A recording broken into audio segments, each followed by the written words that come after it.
यूरोपीय कंपनियों के बारे में पढ़ाया। यूरोपीय कंपनी कल हमने पढ़ाया कि पुर्तगाली पहले स्थान पे आए यूरोपीय कंपनियों में, तो क्यों आए। उसके बाद डच आए, अब तीसरे नंबर पे कौन आया? कौन आया? अंग्रेज आए। कौन आए?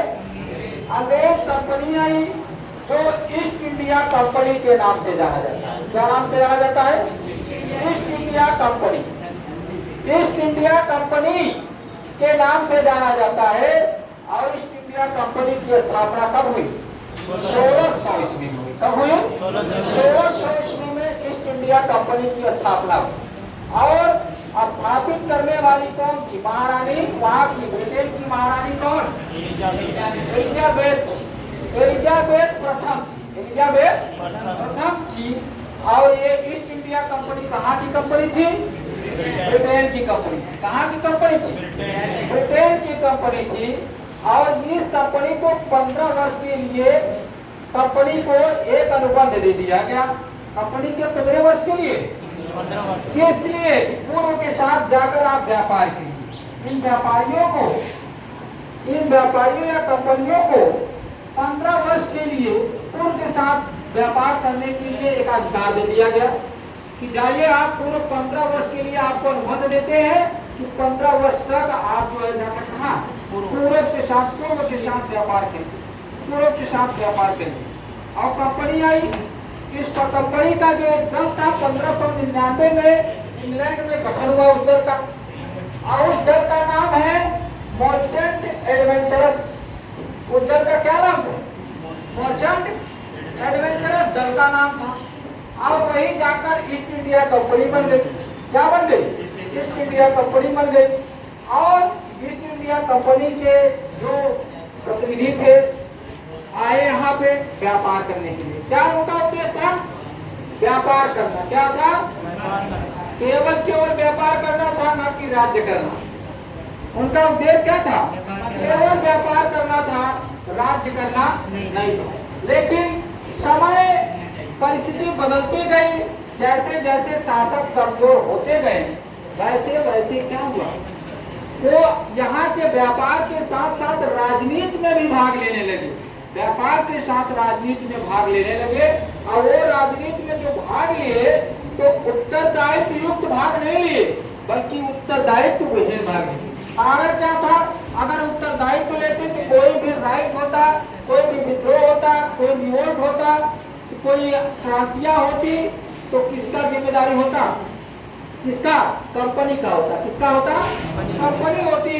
तो कंपनी को व्यापार करने के लिए वहाँ का सम्राट भेजा हुआ था, तो वो चीजें वहाँ छप जाती। जब वहाँ छपती तो वहाँ से एक संदेश आता कि तुम क्या कर रहे हो, क्या कर रहे हो। ठीक है, तो उसके बाद हो सकती है कि कंपनी की लाइसेंस रद्द हो जाए, जबकि ऐसा नहीं था।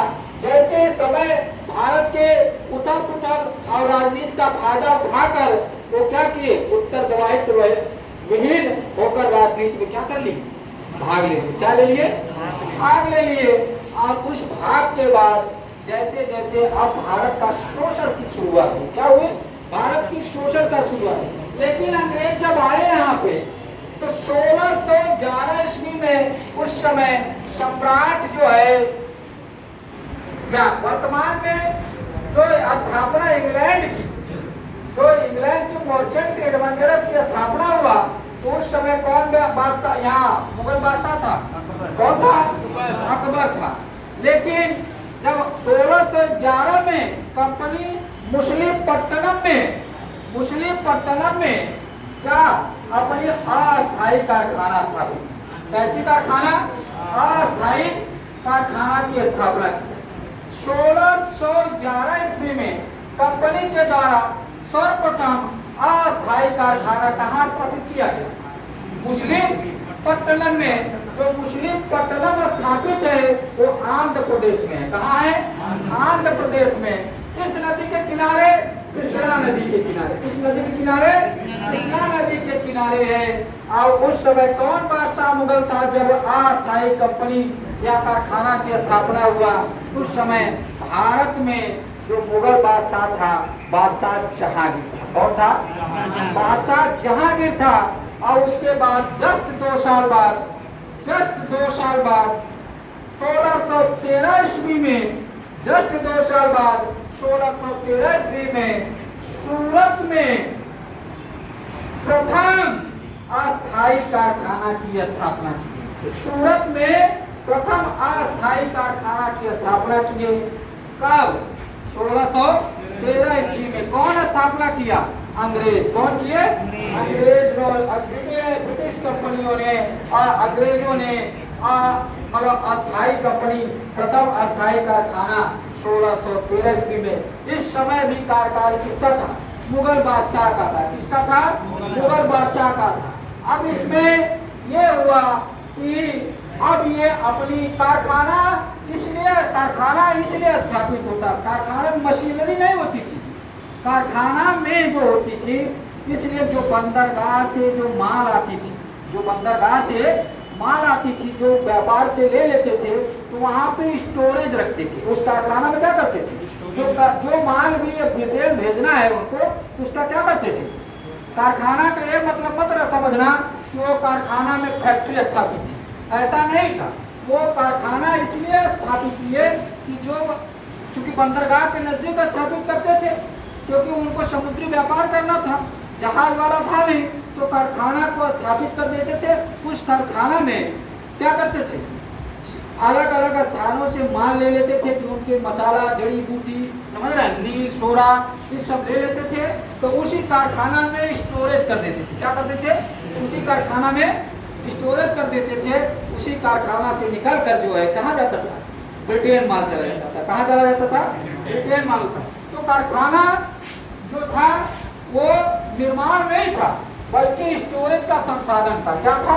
कभी ये सोचना नहीं कि कारखाना में मशीन वहाँ उस समय स्थापित हुआ था। कारखाना में केवल स्टोर किया जाता था। क्या किया जाता था?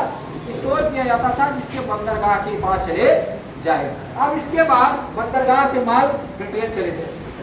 अब इसके बाद जो है, अब जो आया, अब अंग्रेजों ने ये चाह लिया कि बाद में क्या हुआ, अब ये जैसे जैसे उत्तर मुगल काल में जैसे जैसे शासक कमजोर होते गए, तो जो बंगाल, अवध, उड़ीसा प्रांत, जो इनके नवाब गठित होते थे, कौन थे? उसको उड़ीसा प्रांत को देखने के लिए अलग नवाब था, बंगाल प्रांत देखने के लिए अलग नवाब था, उड़ीसा और ये आपका बिहार प्रांत देखने के लिए अलग नवाब गठित होता था, और सबके लिए एक एक नवाब गठित होता था। और उसकी प्रशासन की दायित्व सब कौन करता था? नवाब देखता था। कौन देखता था? और ये नवाब इतने बदमाश थे, जैसे जैसे शासक कमजोर होते चले जाते थे, तो नवाब अपने आप को अलग कर लेते थे बादशाह से, मुगल प्रांत से, मुगल साम्राज्य से अपना प्रांत अलग कर लेते थे। मुगल साम्राज्य से अपना प्रांत अलग कर लेते थे। यही हुआ। फिर अब वो जैसे ही उत्तर मुगल काल के बादशाह कमजोर होते गए, तो बंगाल प्रांत अलग हो गया मुगल साम्राज्य से, अवध प्रांत अपने से अलग हो गया, और उड़ीसा प्रांत अलग हो गया, और बिहार प्रांत अलग हो गया। इस तरह के प्रांत अपना अपना अलग होते चले गए। ठीक है। तो बंगाल प्रांत के जो नवाब था, अब चूंकि बंगाल बहुत समृद्ध था, व्यापार करना था, नील चोरा का व्यापार वहां होता था, बंगाल बहुत ही समृद्धि था, तो उसके लिए जो है यही बंगाल, अपना बंगाल, ठीक है। अब उसके लिए जो नवाब थे उनसे युद्ध होना निश्चय था। उनके नवाबों से क्या, और अंग्रेजों से युद्ध होना निश्चय था। और अंग्रेज और जो अंग्रेज जो हुए वो नवाबों से युद्ध किए, और युद्ध करके अब उसमें जो है प्लासी का 23 जून 1757 में प्लासी का युद्ध हुआ। अब इसके बाद ये जो प्लासी का युद्ध है उसका इतिहास मैं बताऊंगा, लेकिन पहले प्रश्न कैसे पूछता है ये देख लो। ईस्ट इंडिया कंपनी की स्थापना कब हुई? कहाँ हुई? कौन किया? कौन देश? किसके सहयोग से हुई? और इस जब ईस्ट इंडिया कंपनी का स्थापना हुई तो उस समय कौन बादशाह था? अकबर था। अंग्रेजों ने पूछ लिया, अंग्रेजों ने सर्वप्रथम अस्थायी कारखाना कहाँ स्थापित किए? कहाँ किए? मुस्लिमपट्टनम में। कहाँ? मुस्लिमपट्टनम में। कब किए? 1611 ईस्वी में। और कहाँ किए? आंध्र प्रदेश में। कहाँ किए? किस नदी के किनारे आंध्र प्रदेश है? और कब प्रथम अस्थायी कारखाना की स्थापना किए अंग्रेजों ने? 1600। कहाँ किए? कहाँ किए? उस समय में मुगल बादशाह कौन था? जहांगीर था। अब इसने पूछा, अब फिर प्रश्न पूछता है कि जो ईस्ट इंडिया कंपनी की स्थापना हुआ उसका मुख्य उद्देश्य क्या था? व्यापार करना, व्यापार करना, न कि राज करना। लेकिन समय और परिस्थितियों के अनुसार उथल पुथल राजनीति देकर यहाँ के राजनीति में भाग लेने थे। लेकिन ये प्रश्न पूछा हुआ है, जो ईस्ट इंडिया कंपनी आई उसका मुख्य उद्देश्य क्या था? व्यापार करना। क्या था? कि राज्य करना था। अब फिर पूछा कि अंग्रेजों ने अपना सर्वप्रथम अस्थायी कारखाना कहाँ स्थापित किए? मुस्लिमपट्टनम। कब किए? 1611। ईस्ट इंडिया कंपनी के बारे में भी पूछता है कि ईस्ट इंडिया कंपनी की स्थापना कब हुई? कौन किया? किसके कार्यकाल में? ब्रिटेन। उस समय महारानी कौन थी? और जो ये कंपनी आई कितने वर्ष की बॉन्ड लेके आई? ये कैसी थी? व्यापारिक कंपनी थी? कैसी थी? ये व्यापारिक कंपनी। उद्देश्य क्या था? इस तरह से। अब हम इसके बाद प्लासी का युद्ध पढ़ाएंगे। क्या पढ़ाएंगे? क्योंकि हम संवैधानिक विकास पढ़ा रहे हैं तो थोड़ा थोड़ा बैकग्राउंड बताते चले जाएंगे। अब हम 23 जून 1757 में बंगाल के नवाब और रॉबर्ट क्लाइव मतलब अंग्रेजों के बीच में क्या हुआ? प्लासी का युद्ध हुआ। तो अब अगला टॉपिक क्या होगा? प्लासी का युद्ध।